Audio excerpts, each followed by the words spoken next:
एक रात राजीव एक बड़ी मल्टीनेशनल कंपनी में काम करता था। कभी कभी उसके ऑफिस से घर आते आते अंधेरा हो जाता था। राजीव को अक्सर ऑफिस से उसकी कैब घर के बाहर वाली रोड पर ड्रॉप कर देती थी। एक दिन राजीव को घर आते आते रात के 1 बज गए थे। थका हुआ राजीव बस घर जाकर खाना खाकर सोना चाहता था। घर के रास्ते पर चलते हुए राजीव को सामने से कुछ लोगों की भीड़ आती दिखाई दी। वो सड़क ज्यादातर सुनसान ही रहती थी। राजीव ने ध्यान से देखा तो उन सभी लोगों ने सफेद कपड़े पहने थे। उनमें से सबसे आगे चल रहे 2 आदमियों के सर पर लाल रंग लगा हुआ था। उस भीड़ में चल रहे कुछ लोगों ने एक पालकी उठाई हुई थी और सब बार बार मुड़कर उस पालकी को देखकर अपने हाथ जोड़ रहे थे और एक अजीब सी धुन में कुछ गा रहे थे। राजीव को यह बात बहुत ही ज्यादा अजीब लगी। उसे समझ नहीं आ रहा था कि आखिर इतनी रात में किस भगवान की पालकी ले जाई जा रही थी। राजीव उस भीड़ को इग्नोर करके अपने घर के रास्ते पर चलने लगा। राजीव सीधा चलता गया और भीड़ उसके बाईं ओर से गुजरने लगी। जैसे ही राजीव को लगा कि उसने भीड़ को पीछे छोड़ दिया है, वैसे ही उसके कंधे पर किसी ने हाथ रखा। राजीव अचानक से पीछे मुड़ा और उसने देखा कि भीड़ के सबसे आगे चल रहे एक आदमी ने उसे रोका था। इससे पहले कि राजीव कुछ बोलता, उस आदमी ने कहा, तुम हमारी मां को प्रणाम करे बिना जा रहे हो। राजीव की नजर पर्दों से ढकी पालकी पर गई तो उसे वो पालकी बिल्कुल खाली लगी। राजीव को वो लोग बहुत अजीब लग रहे थे। राजीव ने दूर से ही हाथ जोड़े और तेजी से वहां से निकलने लगा।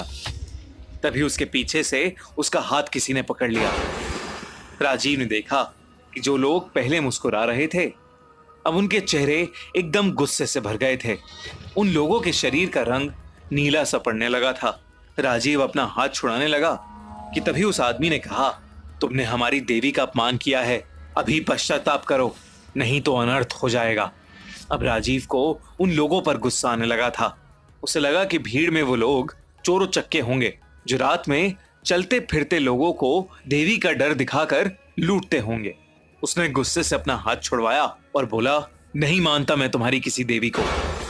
पता नहीं कौन से पागल खाने से भागकर आए हो सब के सब। इतना कहकर राजीव वहां से चला गया और उसने पीछे मुड़कर नहीं देखा।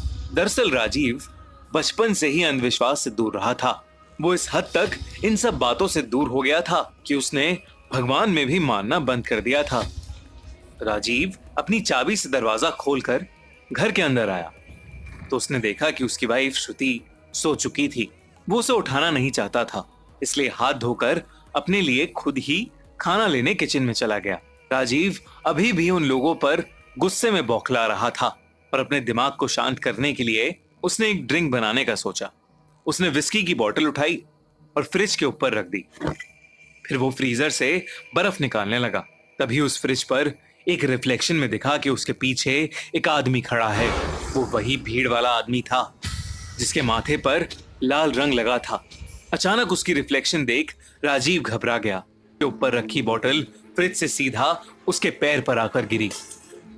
उस बोतल के टुकड़े टुकड़े हो गए और उस बोतल से निकला कांच उसके पैरों में घुस गया। राजीव बहुत जोर से चीखा और बोतल के टूटने से भी एक बहुत तेज आवाज हुई, पर श्रुति अपनी नींद से नहीं जगी। वो उठकर किचन में नहीं आई। राजीव की दर्द से हालत खराब हो रही थी और वो श्रुति को आवाज दिए जा रहा था। तभी राजीव को उसी गाने की आवाज आने लगी जो गाना पालकी ले जा रहे लोग गा रहे थे। वो गाना सुनते ही राजीव की मानो रूह ही कांप गई। वो आवाज उसके घर के बाहर से आ रही थी और उसे ऐसा लग रहा था कि जैसे उसके घर के बाहर बहुत से लोग चक्कर लगाते हुए वो गाना गुनगुना रहे हों। राजीव के पास अब कोई चारा नहीं था। उसने अपने पैर में लगे कांच के टुकड़े खींचकर निकाले और घाव को पानी से धोकर लंगड़ाता हुआ श्रुति के पास गया, पर उसने देखा कि कमरे में कोई था ही नहीं। राजीव को समझ नहीं आ रहा था कि आखिर उसके साथ क्या हो रहा है। उसे अब भी वो गाना सुनाई दे रहा था। उसके पैर के घाव से खून बह रहा था और श्रुति का कोई अता पता नहीं था। राजीव ने अपना फोन निकालकर श्रुति को फोन मिलाया। थोड़ी रिंग जाने के बाद कॉल पिक हुआ। राजीव हड़बड़ाहट में श्रुति से कहने लगा, श्रुति श्रुति तुम कहाँ हो? मुझे बहुत डर लग रहा है, तुम कहाँ हो? पर तभी राजीव ने कुछ ऐसा सुना जिससे उसका दिल दहल गया। सामने से राजीव को उसी आदमी की आवाज आई जो उसे उस भीड़ में मिला था और जो राजीव को देवी के नाम से डरा रहा था। उसने कहा, अब भी समय है राजीव, बाहर आओ और बचा लो खुद को। इतना सुनते ही राजीव ने फोन काट दिया और वो कमरे की खिड़की के पास गया। उसने खिड़की से बाहर देखा तो वहां पालकी लेकर वही भीड़ खड़ी थी और वही गाना गाए जा रही थी। राजीव की नजर इस बार जब उस पालकी पर पड़ी तो उसे अंदर एक औरत की परछाई दिखी। राजीव को कुछ समझ नहीं आ रहा था।